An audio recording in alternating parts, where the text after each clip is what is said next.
New ইয়র্কে ব্রুকলিনে বর্ণাঢ্য আয়োজনের মধ্য দিয়ে প্রাইড প্যারেড অনুষ্ঠিত হয়েছে। শনিবার অনুষ্ঠিত ওই প্যারেডে অংশ নেয় কয়েক হাজার মানুষ।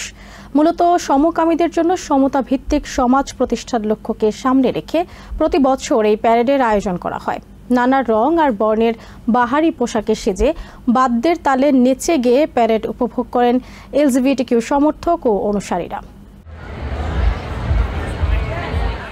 সমকামী, উভয় সমকামী ও ট্রান্সজেন্ডারদের সবসময় আর চোখে দেখে সমাজের এক শ্রেণীর মানুষ। ফলে তারা নানা বৈষম্য সহ অনেক সুযোগ সুবিধা থেকে বঞ্চিত হয়। আর তাই তো তাদের জন্য সমতা ভিত্তিক সমাজ গড়ার লক্ষ্য নিয়ে 1996 সাল থেকে এই প্রাইড প্যারেড নামের ইভেন্ট আয়োজন করে আসছে এলজিবিটিকিউ কমিউনিটি।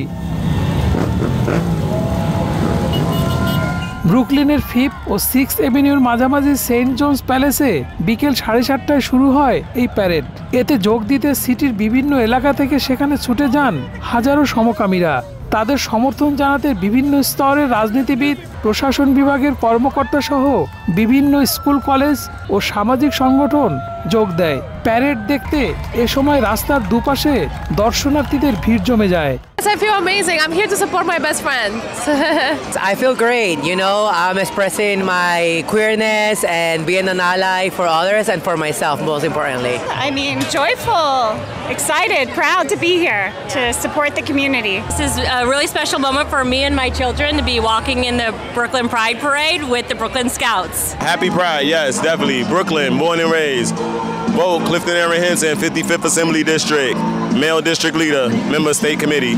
সমকামী, উপসমকামী ও ট্রান্সজেন্ডার নিয়ে 2 করে বেশি সময় ধরে কাজ করে আসছে Brooklyn Pride Inc. Everyone's so understanding, so accepting. They're so welcoming and happy. They're just happy to know you for you and who you are. Our main objective is to have camaraderie, with the community. Everyone just comes out, all the families, gay and straight, and it's just so much fun. It's beautiful. আয়োজকরা বলছেন সমকামী, উপসমকামীরাও মানুষ, আর মানুষ হিসেবে এই সমাজে ভালোভাবে বেঁচে থাকার অধিকার তাদেরও আছে। প্রয়োজন তাদের সহজভাবে মেনে নেওয়ার মানসিকতা, কারণ মানুষ হিসেবে এটা তাদের অধিকার, আর এটা নিশ্চিত করতেই এই আয়োজন। Shamim Ahmed, TVN 24, Brooklyn, new York.